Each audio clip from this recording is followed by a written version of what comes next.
America అధ్యక్ష race నుంచి democratic అభ్యర్థి ప్రస్తుత అధ్యక్షుడు జో బైడెన్ వైదొలిగారు. ఆయన అభ్యర్థిత్వంపై ఇటీవల సొంత పార్టీ నుంచే తీవ్ర వ్యతిరేకత రావడంతో పాటు ట్రంప్తో జరిగిన చర్చలో ఘోర వైఫల్యం చెందడంతో వైదొలగక తప్పని పరిస్థితి నెలకొంది. దీంతో పార్టీ దేశ ప్రయోజనాల దృష్ట్యా తాను పోటీ నుంచి వైదొలుగుతున్నట్లు ఆదివారం బైడెన్ ప్రకటించారు.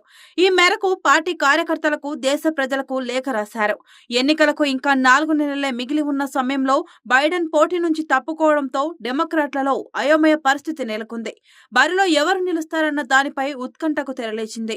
లేఖలో ఉపాధ్యక్షురాలు కమలా హారిస్ కు కృతజ్ఞతలు చెప్పిన బైడెన్ ఆమె అభ్యర్థిత్వానికి మద్దతు పలుకుతూ ఆ తర్వాత సామాజిక మాధ్యమాల్లో పోస్టు పెట్టారు. ఈ రోజు నా పూర్తి మద్దతును హారిస్ కు ఇస్తున్నా. ఆమె అభ్యర్థిత్వాన్ని ఆమోదిస్తున్నా. డెమోక్రాట్లు ఐక్యంగా ట్రంప్ను ఓడించండి అని ఆయన పేర్కొన్నారు. డెమోక్రాట్లలోనూ ఎక్కువ మంది 59 ఏళ్ల హారిస్ వైపే మొగ్గు చూపుతున్నట్టు తెలుస్తుంది. ఉపాధ్యక్షురాలు కమలా హారిస్ పేరును ఆయన ప్రకటించడంతో ఇప్పటి వరకు చప్పగా సాగుతున్న డెమోక్రాట్ల చందాల కార్యక్రమం ఒక్కసారిగా జోరందుకుంది. కమలా బృందం కూడా వెంటనే ప్రచార చందాల కోసం సానుభూతి పరులకు మెయిల్స్ పంపడం మొదలుపెట్టింది.